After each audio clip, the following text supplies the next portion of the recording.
ప్రశ్న ఏమిటంటే వివాహంలో అన్నిటికంటే ముఖ్యమైన రూపంలో వివాహంలో అన్నిటికంటే ముఖ్యమైన విధి ఒకటి ఉంటుంది.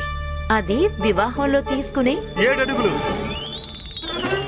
అవును గురువర్య, కానీ ప్రశ్న అది కాదు. 7 అడుగులతో పాటు 7 పూజనీయ పావనమైన ప్రమాణాలు ఉంటాయి. ఆ 7 ప్రమాణాలు ఏమిటో మీరు చెప్పాల్సి ఉంటుంది.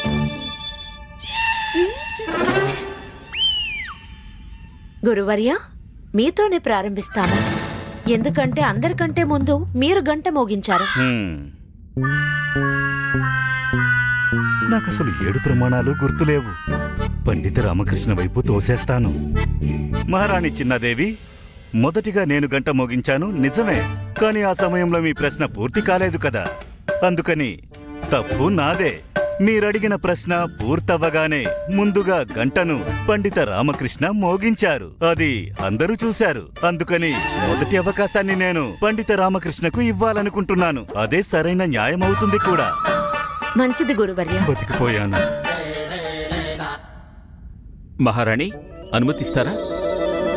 ప్రమాణాల గురించి చెప్పడానికంటే ముందు నా భార్య శారదొచ్చి నా ముందు నుంచోవాలని కోరుకుంటున్నాను.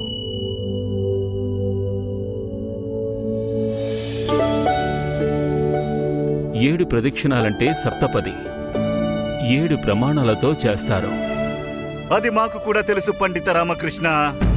తర్వాత చెప్పండి, ప్రమాణాలేమిటి?